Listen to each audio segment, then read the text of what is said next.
Continuing, starting with subsection 2 of 12 of chapter 3 of The Voice of the Silence.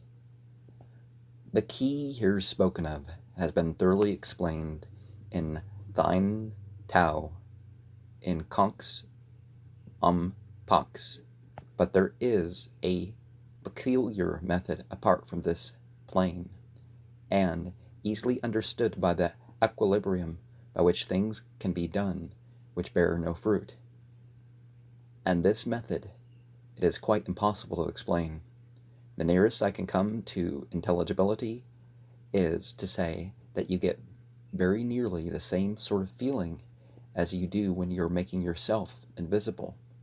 Sheila is in no way connected with the charming Eilish Colleen of the same name, subsection 2. The patience here spoken of seems to imply courage of a very active kind. It is the quality which persists in spite of all opposition. It must not be forgotten that the word patience is derived from patir, I suffer, but especially with the ancients, suffering was not conceived as of a purely passive function. It was keenly active and intensely enjoyable. There are certain words, today still extant, in which the original meaning of this word lingers, and consideration may suggest to the student the true and secret meaning of the passage. Ascendent in nobis, dorinus, ignem, sui amoris, et flammam aeterna caritatis. A phrase with a subtle ambiguity which the classics found the finest form of wit. Subsection 4. This indifference is very much the same as what is usually spoken of as non-attachment. The doctrine has been rediscovered in the West, and is usually announced as art for art's sake. This quality is most entirely necessary in yoga. In times of dryness, the devil comes to you and persuades you that if you go on meditating or doing pranayama, or whatever it is you may be at, you will go mad. He will also prove to you that it is most necessary for your spiritual progress to repose. He will explain that by the great law of action and reaction you should alternate the task which you have set out to do with something else, that you should in fact somehow or other change your plans. Any attempt to argue with him will assuredly result in defeat. You must be able to reply, but I am not in the least interested in my spiritual progress. I am doing this because I put it down in my program to do it. It may hurt my spiritual progress more than anything in the world. That doesn't matter. I will gladly be damned eternally, but I will not break my obligation in the smallest detail. By doing this, you come out at the other end and discover that the whole controversy was illusion. You do what's best because it's what's best. One does become blind. One does have to fight one's way through the ocean of asphalt. Hope and faith are no more. All that can be done is to guard love, the original source of your energy. By the mask of indifference, this image is a little misleading, perhaps. It must not be supposed that the indifference is a cloak. It must be a real indifference. Desire of any kind must really be conquered. For, of course, every desire is, as it were, a string on you to pull you in some direction. And it must be remembered that nirvana lies, as it were, in no direction, like the fourth dimension in space. Subsection 5. Virya is etymologically manhood. It is that quality which has been symbolized habitually by the phallus. And importance.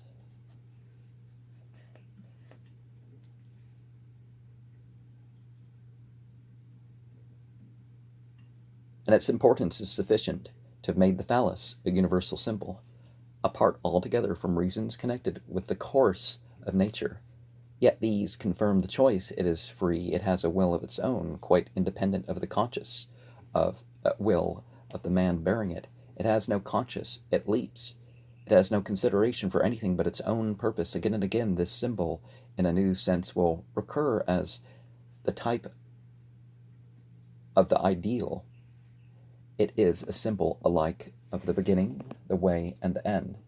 In this particular passage, it is, however, principally synonymous with will, and will has been so fully dealt with in Book 4, Part 2, that it will save trouble if we assume that the reader is familiar with that masterpiece. Subsection 6. This too has been carefully described in Book 4, Part 1. There is a distinction between Buddhist jhana and Sanskrit dhyana, though etymologically the former is a corruption of the latter. The craze for classification, which obsesses the dual minds of the learned, has been peculiarly pernicious in the East, in order to divide the states of thought into 84 classes, which is, to their fatuity, an object in itself. And I would postulate that originated from from something in the West. They do not hesitate to invent names for quite imaginary states of mind, and to put down the same mind several times. This leads to extreme difficulty in the study of their works on psychology and the like. The original man, Buddha, or whoever he may have been, dug out of his mind a sufficient number of jewels, and the wretched intellectuals who edited his work have added bits of glass to make up the string. The result has been that many scholars have thought of the whole psychology of the East as a pure bluff. A similar remark is true of the philosophy of the West, where the schoolmen produced an equal obfuscation. Even now, people hardly realize that they did any valuable work at all, and quote their controversies, such as that concerning the number of angels who can dance on the point of a needle, as examples of their complete fatuity and donnishness, although stuff like that was pretty rare. In point of fact, it is the critic who is stupid. The question about the angels involves the profoundest considerations of metaphysics, and it was about these that the battle raged. I fancy that the critics imagined the schoolmen disputing whether the number was 25 or 26, which argues their own shallowness by the readiness with which they attribute the same quality to others. However, a great deal of mischief has been done by the pedant, and the distinctions between the various jhanas will convey little to the Western mind, even of a man who has some experience of them. The question of mistranslation alone renders the majority of Buddhist documents, if not valueless, at least unreliable. We, however, taking this book as an original work by Blavatsky, need not be bothered by any doubts more deadly than that as to whether her command of English was perfect. In her treatise, in this treatise, in spite of certain obvious sentimentalities and bombasticisms, we find at least the foundations of a fairly fine style. I think that what she says in this subsection refers to a statement which I got from my guru in Madura to the effect that it was a certain point in the body suitable for meditation, which if once discovered drew the thought naturally towards itself, the difficulty of concentration consequently disappearing, and that the knowledge of this particular point could be communicated by the guru to his approved disciples. Subsection 7.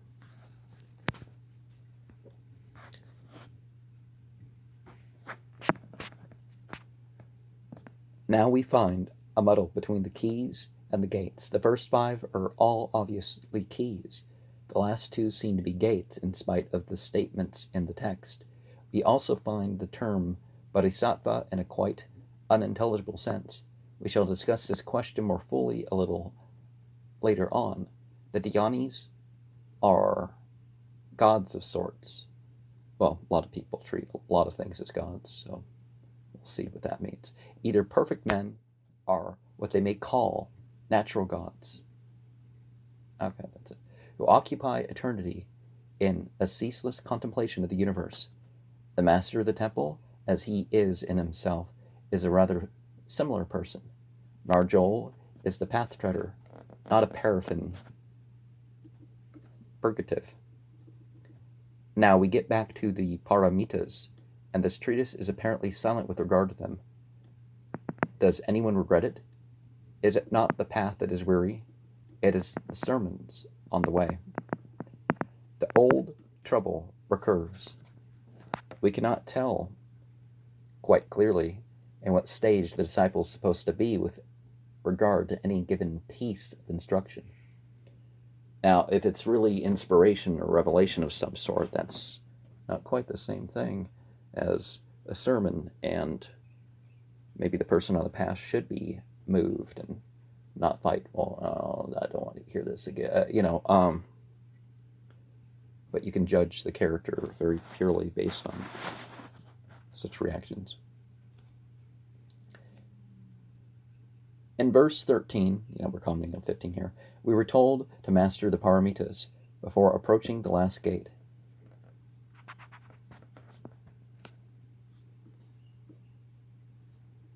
Now the author harks back to what we had to do before.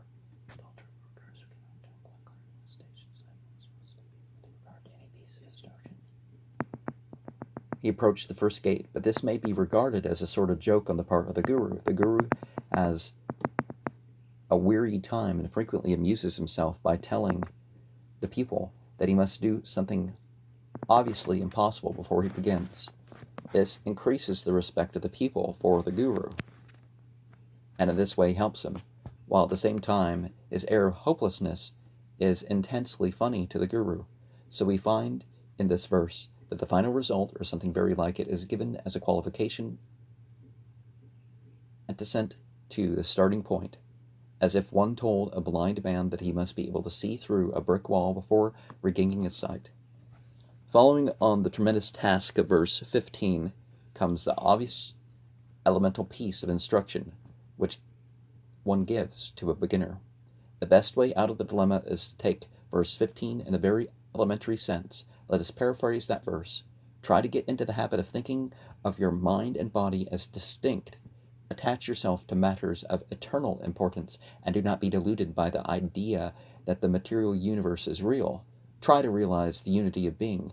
That is a sensible and suitable instruction, a kind of adumbration of the goal. It harmonizes emotional and intellectual conceptions to that which subsequently turns out not to be reality.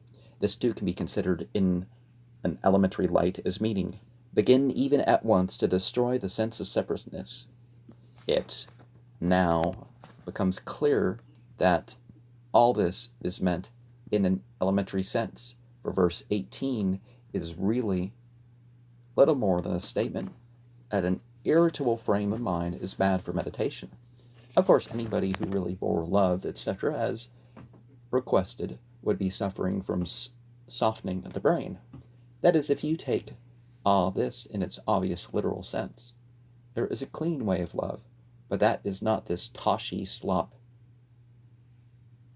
treacle goo. Here, the killing of the sense of separateness is further advised. It is a description of the nature of Atman, and Atman is, as everything were stated, not a Buddhist, but a Hindu idea. The teaching is here to refer to everything to Atman, and regard everything as a corruption of Atman, if you please, but a corruption which is unreal, because Atman is the only real thing. there is a similar instruction in Liber Legis, that there be no difference made among you between any one thing and any other thing. And you are urged not to confound the space marks saying, they are one, are saying, they are many. Here is again the confusion noted with regard to verse 15, for the destruction of the lower manas implies an attainment not less than that of a magister of the temple. And we skip no comment on 21, here on 22. There's another absurdity, which is the sense of asking a man at his initial step if he has complied with all the rules.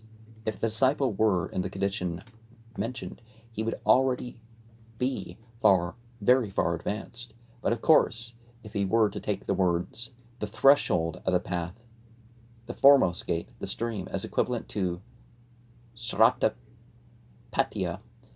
the passage would gain in intelligibility. But just as in the Noble Eightfold Path, the steps are concurrent, not consecutive, so, like the Comte de Saint-Germain, when he was expelled from Berlin, one can go through all the 7 gates at once. Just like the fasting person can go through 7 gates and the 8th gate, right?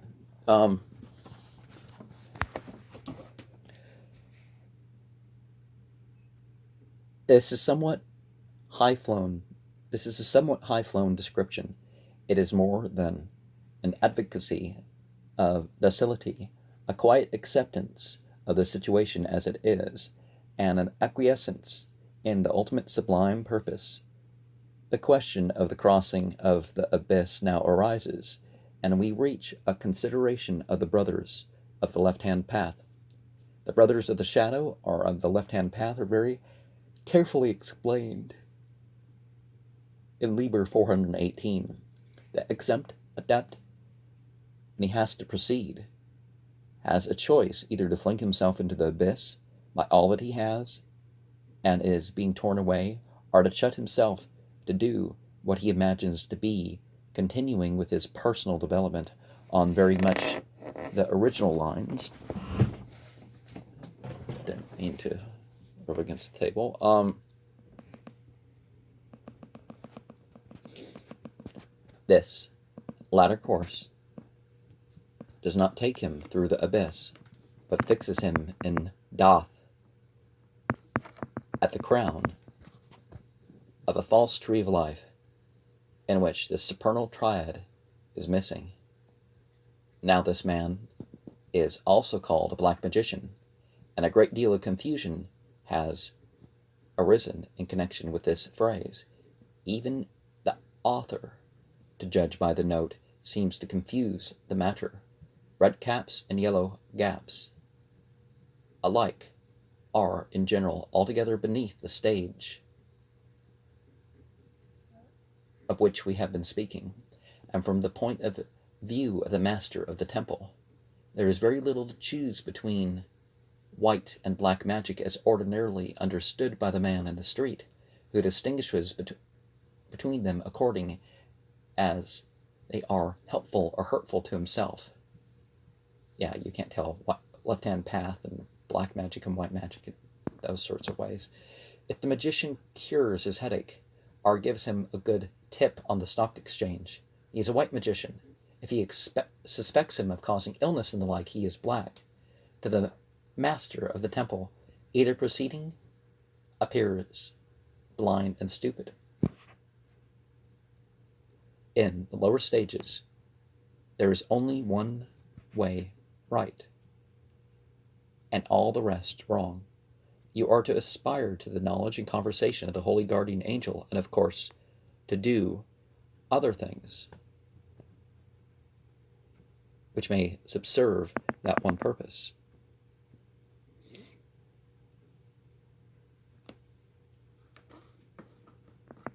But nothing else.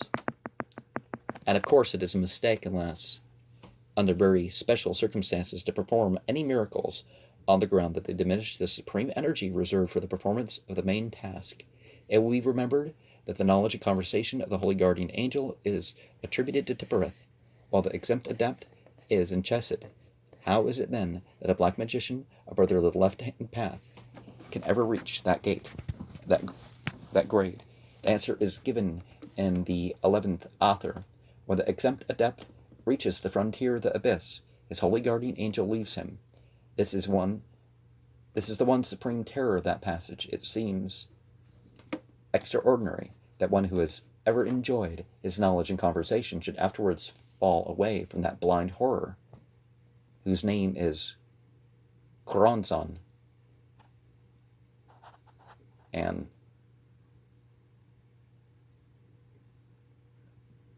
Choronzome is the original. No H and an M at the end. Just plain C, not CH. But such is the case. Some of the problems, or rather mysteries, connected with this are too deep to enter upon in this place. But the main point to remember is this, that in the outer order, and in the College of Adepts itself, it is not certain to what end any one may come. The greatest and holiest of the exempt adepts may, in a single moment, become a brother of the left-hand path. It is for this reason that the Great White Brotherhood admits no essential connection with the lower branches affiliated to the order. At the same time, the brothers of the A fused none, now called the SS. They have no obligation to anyone claiming to be one of themselves. If he does so, let him abide by it. Now, we're using sort of Western, not so much yoga versus Tantra, sort of, just like a lot of terms that Crowley uses that are disgusting or by violation, it sort of serves a point. Benefit and harm, positive and negative, can be said to be associated with the whole black-white magic thing, but it's not a moral distinction typically. And just like left-hand path and right-hand path, that certain orders have created sort of associations with it. So remember, he was in the Golden Dawn. It appears as if the condition of entering the path was the vision of sorrow. Can't stay still enough to not squeak anything, sorry. And of course, the present commentator might be inclined to support this theory, since, in his own experience, it was this vision of sorrow which caused him to take the first great oath. He had suddenly presented to him the perception of the three characteristics. This is fully narrated in Book 4, Part 4. It is also evident that aspiration implies dissatisfaction of some sort, but at the same time I do not think that in all cases it is necessary that this dissatisfaction should be so conscious and universal as it appears to be implied in the text. 26, 27, 28 are all commented with the following. The row of dots in the text after verse 25 appears to imply complete change of subject, though on other occasions it did not do so. I've already explained one of the technical meanings of dana, and undoubtedly the path seems attractive at this stage. One thinks of the joyous reception into the company of adepts. One goes almost as a boy to meet his first sweetheart. But here is another allusion to the beginnings of meditation, when everything seems so simple and straightforward, and withal so easy and pleasant. There is something intensely human about this. Men set out upon the most dangerous expeditions in high spirits. Following the last comment, a description of this path refers to the beginning of dryness in the course of meditation. This passage also appears to have reference to the early life of the student. Hence, he is specially warned against fear. Fear is, of course, the first of the pylons through which one passes in the Egyptian system.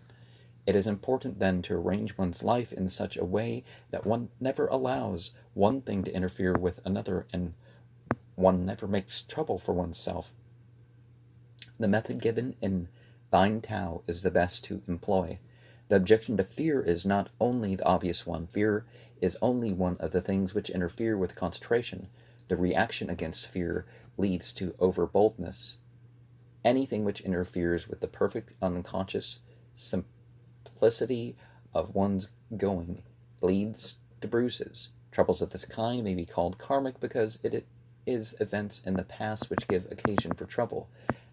We now come to the third grade. Notice that this is a further confusion of the portal with the key. As previously said, patience here implies rather self-control, a refusal to accept even favors until one is ready for them. Close not thine eyes may refer to sleep or to ecstasy, perhaps to both. Dorje is the whirling power which throws off from itself every other influence. Vairagya is a very definite stage in moral strength. The point is that it is one's intense longing for ecstasy which makes one yield to it. If one does so, one is overwhelmed with the illusion, for even the highest ecstasy is still illusion. The result in many cases of obtaining jnana is that the workers cease to work. Vairagya is indifference approaching disgust for everything. It reminds one a good deal of the Oxford manner. Cambridge men have this feeling, but do not think other people worth the trouble of flattering. The word trembling seems to imply that it is giddy ecstasy which is referred to, and the fear here spoken of may perhaps be the panic fear, possibly some feeling analogous to that which produces, which is called psychical impotence. It is true that the further one advances, the more subtle and deadly are the enemies. Up to the crossing of the abyss, and as far as one can judge, the present discourse does not rise above Tifereth. I am very sorry to have to remark at this point that Madame Blavatsky is now wholly obsessed by her own style. She indulges much more in the earlier part of this treatise, in poetic and romantic imagery, and in Miltonic inversion.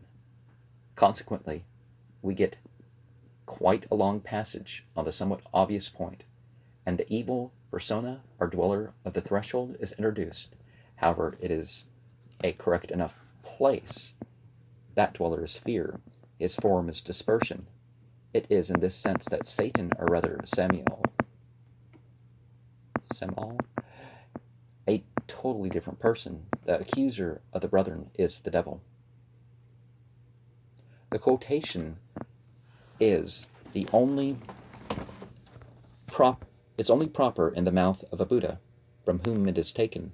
At this point, the higher and lower selves are united. It is a mistake to represent their contest as a war. It is a wedding. We are now on a higher plane altogether. The higher and lower selves are made one. It is that one whose further progress from Tifereth to Binah is now to be described. It is the mental changes and the invading thoughts which distress us. These are to be understood in a rather advanced sense, for, of course, thought must have been conquered earlier than this. That is to say, the self must have been separated from its thoughts, so that they no longer disturb that self. Now, however, the fortress walls must be thrown down, and the mind slain in the open field. The way to make thoughts harmless by the equilibrium of contradictions. This is the meaning of the phrase, thou hast to study the voidness of the seeming full, the fullness of the seeming void. This subject has been dealt with at some length in The Soldier and the Hunchback and Equinox 2, and many other references are to be found in the works of Mr. Aleister Crowley. A real identification of the self with the not-self is necessary. The meaning, again, is again very much confused by the would-be poetic diction, but it is quite clear that desire of any kind must not interfere with this intensely intellectual meditation, and of course the whole object of it is to refrain from preferring any one thing to any other thing when it says that a thought as fleeting as the lightning flash will make thy 3 prizes forfeit. The prizes thou hast won. This does not mean that if you happen to make a mistake in meditation that you have to begin it all over again as an absolute beginner, and yet, of course, in any meditation, the occurrence of a single break destroys, for the moment, the effect of what has gone immediately before. Whenever one is trying for cumulative effect, something of this sort is true. One gets a sort of Leyden jar effect, but this sentence, as it stands, is misleading, as she explains further on in verse 70. Each failure is success, and each sincere attempt wins its reward in time. Here again, we have one subject, the eternal, and one predicate, the knower of no change. The Hindu statement is identical with the Buddhist, and the identity covered by crazy terminology. X equals A, says the Hindu. Y equals A, says the Buddhist. X equals Y is furiously denied by both. Rumbling the tumble here. Although these two equations are our only source of information about either X or Y, metaphysics has always been full of this airy building. We must postulate an unseen behind the scene, and when we have defined the unseen as a round square, we quarrel with our fellow professors who prefer to define it as a quadrilateral circle.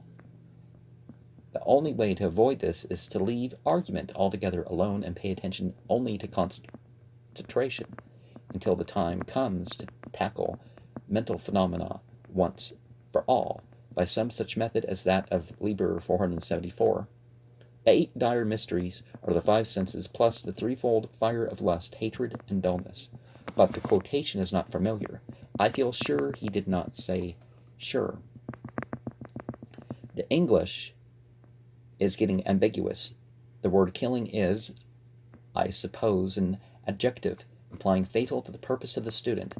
But even so, the comment appears to me out of place. On this high path, action should already have been made harmless. In fact, the second path had this as its principal object. It is very difficult to make out what the authoress really wants you to do. We'll leave 44 to maybe 100 for a final program.